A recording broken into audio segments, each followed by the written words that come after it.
Everybody, hello again. I'm back. I'm going to be making Dasheen Bush now. So to my pot that's on the stove that's heating up, I am going to add coconut milk, and I'm then going to add my shallots and my garlic and pepper to let it cook. Now, I just got off the phone with my grandma because, well, I had to call grandma. She does not add tomatoes to her Dasheen Bush. She said it's optional, so I'm not gonna add any to mine. There's your coconut oil. So that's what, just about a tablespoon of coconut oil. Let me just get all of it out of there as best as I can. And I know in one of the videos you heard the doggy barking. He's absolutely fine.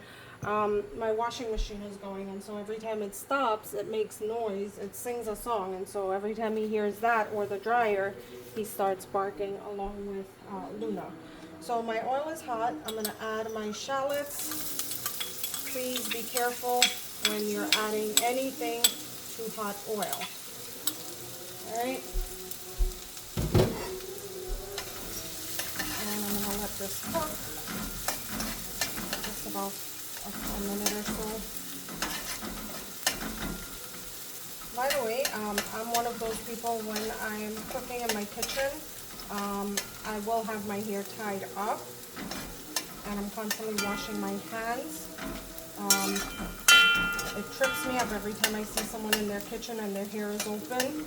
It trips me up. I start panicking, like, you know.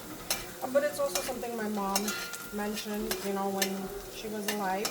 She'd always say when you're in your kitchen, make sure your hands are always clean and your hair is always tied up. She was never one for an apron.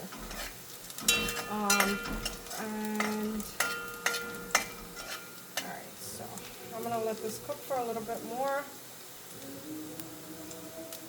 Okay, so I noticed some of them are starting to caramelize towards the end around the oil. So I'm going to now add my garlic, and in here I have the scorpion pepper. I usually would add ginger garlic paste to this, but I'm going for a little bit of a different taste today. And then we're just gonna let this cook.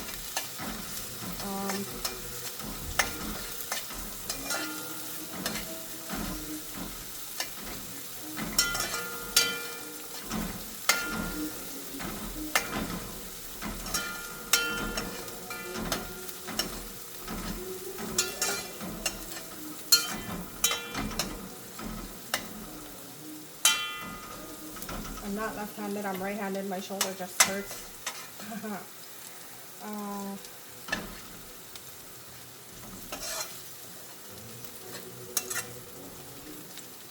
This is the pot that I make almost everything in for Ali. Again, when it's a little bit and it's something that needs like a metal pot, this is the pot that I would use because I absolutely love this pot. I mean, it hasn't failed me, you know, in all these years. Alright, to this, I'm going to add my spinach, which has been washed, cleaned and washed, and ready to go. I did want to note that when I clean my spinach and I'm ready to cook it, that's when I wash it. I don't wash it and freeze it. I'm just going to stir everything together, combine everything. In the words of Emeril Lagasse, make it all get happy with the seasoning in here. Alright, I'm going to let this cook for a minute or so, and then I'm going to come back to add my seasoning. Sorry about that. Add my seasoning and my coconut milk, by which time this would have already released some of its water. So you're going to cover it, you're going to let it cook a little bit, and I'll be right back. Okay, so it's about that time where you add your coconut milk. I'm adding just about 2/3. Just to help it cook down.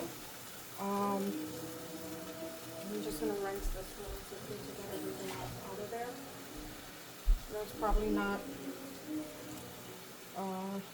advisable to add water, but you do want it to cook. And it's not a lot, but you want it to take its time and cook.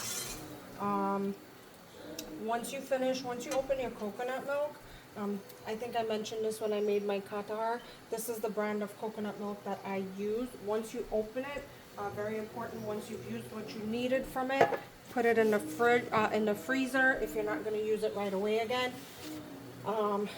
And it's pretty good. It keeps pretty good, I think. So I've already emptied mine in my handy dandy bottle that I have. And to this, just gonna add my seasoning really quickly.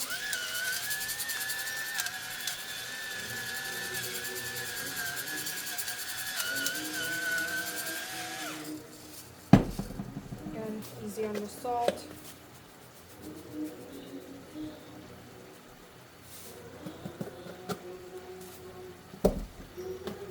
I'm running out of garlic powder. I gotta get some. This is actually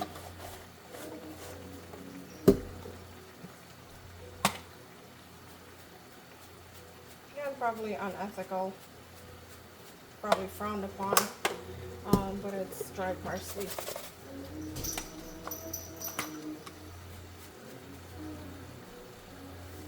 And then you have your